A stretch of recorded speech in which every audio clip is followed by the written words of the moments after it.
Hey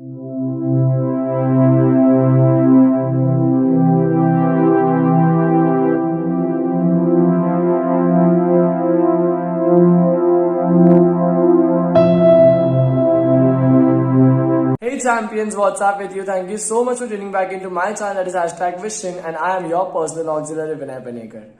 आज जो मैंने आपके लिए लेके आया है कॉम्पोजिशन वो है वृक्ष लगाओ देश बचाओ। ऐसे ही मैंने कॉम्पोजिशन के बहुत सारे वीडियोस जो है अलग अलग लैंग्वेजेस में मैंने ये चैनल पे डाल के रखा है। अगर आपको कभी भी अगर असाइनमेंट मिलता है या आपको कोई नॉलेज नहीं है मिल रही है कोई ऐसे के बारे में या कॉम्पोजिशन के बारे में, आप डेफिनेटली मेरे चैनल को विजिट कर सकते हैं।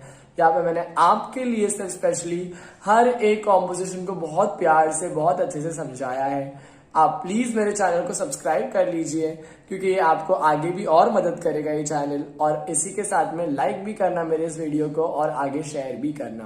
Thank you very much. और आज का जो हमारा टॉपिक है वो है वृक्ष लगाओ देश बचाओ। देखते हैं क्या लिखा है इसमें। वृक्ष और मानव का संबंध बहुत पुराना है। प्राचीन युग से मनुष्य वनों में रहता था। वृक्ष पर वह अपने घर बनाता था। कंद मूल और फल उसका आहार थे। मतलब वृक्ष और मानव का संबंध जो है वो बहुत पुराना है। प्राचीन टाइम से, पुराने वक्त से ही क्या करता था इंसान जो है वो वृक्षों के साथ, प्राचीन युग से मनुष्य वनों में ही रहता था। मतलब इंसान जो है बचपन से ही जंगल में रहता था। पहले वृक्ष पर वह अपने घर बनाता था। जंगल में वो झाड़ पर अपने घर बनाता था और झाड़ के जो भी फल थे वो उसका खाना था, आहार था।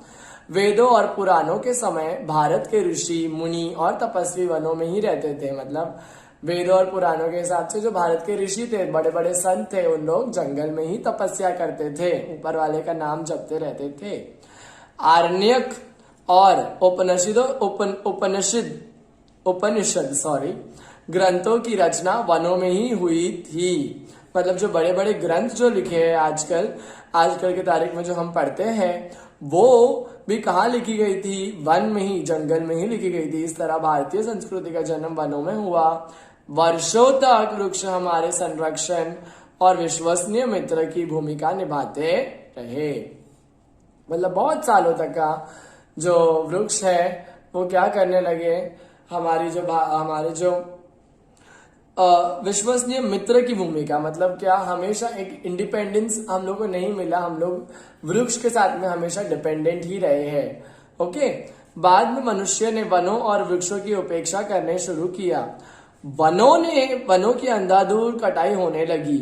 इसके कारण बड़े बड़े जंगल साफ हो गए, वनों की सघनता में कमी आई, हरियाली वीरानी में बदल गई। जैसे आपको मालूम है कि आपका 1800 में जो क्या है इंडस्ट्रियल रेवोल्यूशन चालू हो गया था। बड़े बड़े कारखाने बनने लगे। ब्रिटिशर्स ने बहुत बड़े बड़े कारखाने बनाए और वो कारखानों से बना के बड़े बड़े सामान बना रहे थे, अपना प्रॉफिट देख रहे थे। पर उनको नहीं पता है कि जो आप जिस तरीके से नदी को पॉल्यूट कर रहे हो, झाड़ काट रहे हो, गांव को बर्बाद करके वहां पे फैक्ट्रियां बना रहे हो, कितनी तकलीफ दे सकती है। और उसी के वजह से यहाँ पर ये वाला पॉइंट दिया गया है। कुछ ही वर्षों में मनुष्य के इस अज्ञान के परिणाम सामने आने लगे। वर्षा की मात्रा में कमी आ गई। अभी क्या हो गया, झाड़ काटने की वजह से बारिश कम होने लगी क्योंकि हवा नहीं बन रही है। हवा नहीं बनेगी तो बादल नहीं आएंगे तो बारिश होने का सवाल ही नहीं उठता है। दुनिया भर में अकाल पड़ने लगा। अकाल मतलब बारिश की कमी से खाने की कमी। कृषि में लोगों की रुचि कम हो गई। मतलब किसान जो है खेती नहीं कर पाया। अन्न का उत्पादन घटने लगा। अन्न जो है मतलब क्या हुआ, खेती में अन्न आ नहीं पा रहे थे और उसका उत्पादन घट गया। नदियों में भयंकर बाढ़ आने लगी। वनों के कारण शुद्ध रहने वाले वायुमंडल प्रदूषित होने लगे। मतलब क्या हो गया, नदियों में बाढ़ आने लगी और वन मतलब जंगल में जो नदियां थी और वायुमंडल था वो भी क्या हो गया, गंदे होने लगे। प्रदूषित मतलब गंदा। ग्लोबल वार्मिंग के कारण वनों में प्रति हमारे यह विनाशकारी प्रवृत्ति ही है।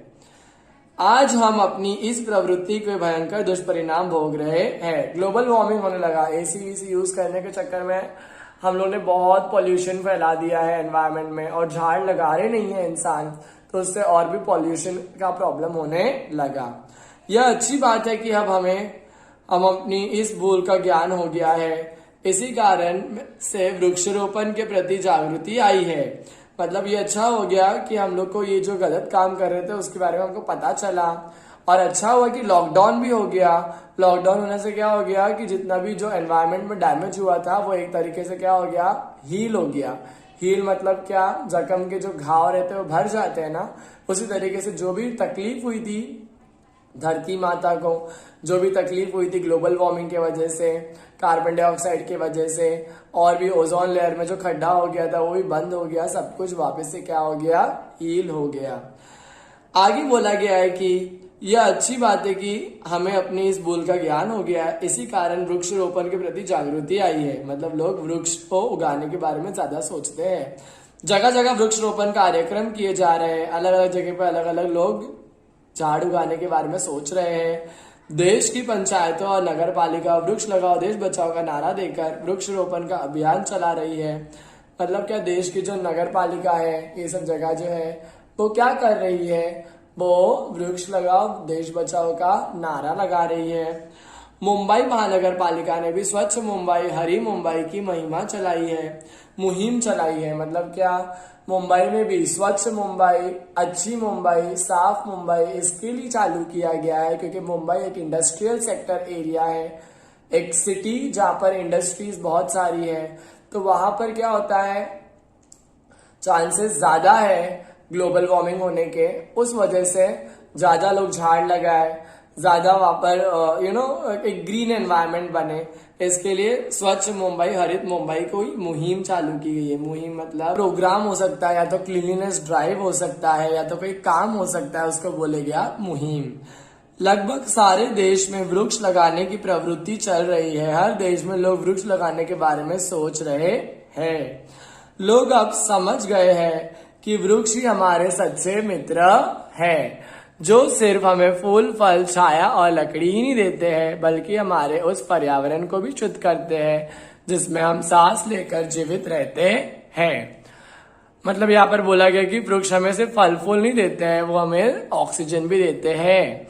हरे भरे और सागन वनों के कारण ही अच्छी वर्षा होती है। इस प्रकार शुद्ध वायु, जल और अन्न तीनों की वृक्षों की विपुलता से ही हमें प्राप्त होते हैं। इसलिए आज सर्वत्र वृक्ष लगाओ देश बचाओ का नारा सुनाई दे रहा है। शुद्ध हवा, शुद्ध खाना, शुद्ध जल, ये सब एक ही वजह से मिलता है हमें, वो झाड़ के वजह से मिलता है। इसके लिए हमें झाड़ को कभी भी नहीं कोई नुकसान पहुंचाना चाहिए, कभी भी काटना नहीं चाहिए, कभी भी तोड़ना नहीं चाहिए। यही इस निबंध में बताया गया है।